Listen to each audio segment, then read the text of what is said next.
It's an idea that says that when you put forth effort, you get reward.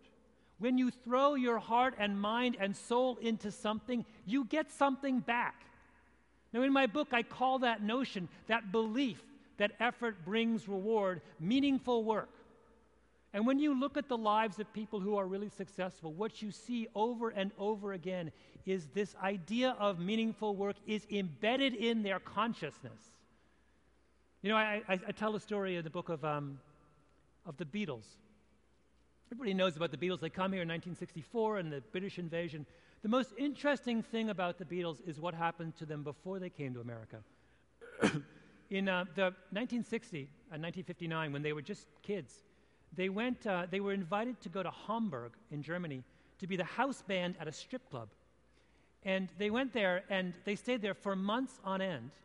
And 7 days a week, they played 8-hour sets, night after night, in this strip club, right?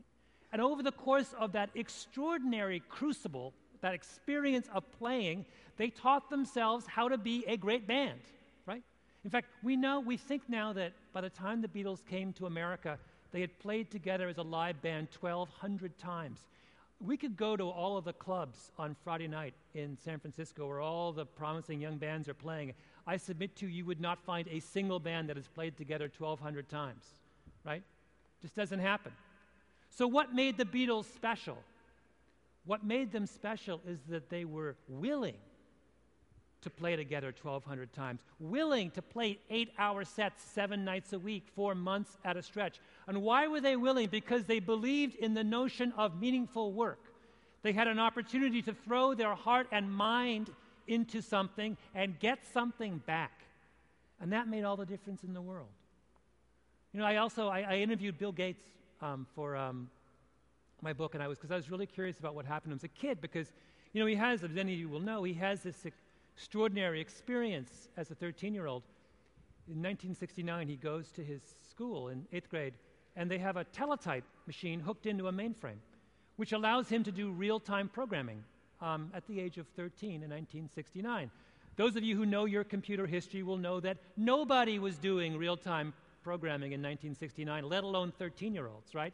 If you had access to a computer at all, you were using those clumsy old computer cards, which meant you could do one run every, whatever it was, 3 days. He was doing the real thing from the age of 13 on. And how did he respond to that opportunity?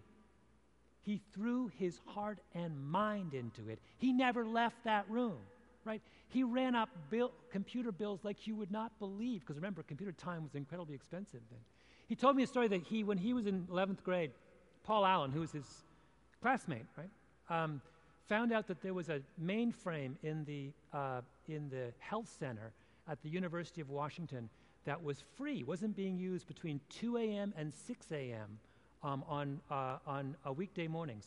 And so he would go to bed at like 10 o'clock, pretend to his parents he was getting an early night, and set his alarm clock for 1:30, sneak out the window, walk 2 miles to the University of Washington in pitch black, and program from 2 until 6. Right? In fact, he told me one of the reasons he gives so much money to the University of Washington now is he feels guilty about stealing so much computer time from them. The other hilarious thing is his mother years later said, when she heard that story for the first time, she was like, we always wondered why it was so hard to get him out of bed in the morning. Right? Now, why does he do that? Why does he go to those extraordinary lengths? Because he has the right attitude, right? He was able to capitalize on his ability, not because he's some genius or, I think he's really, really smart. Is he Einstein? I don't know. That's not what sets him apart. What sets him apart is that he had a belief in meaningful work. He was willing to throw his heart and mind into something because he knew he'd get something back. And that attitude is what allowed him to develop his abilities in the way that he did.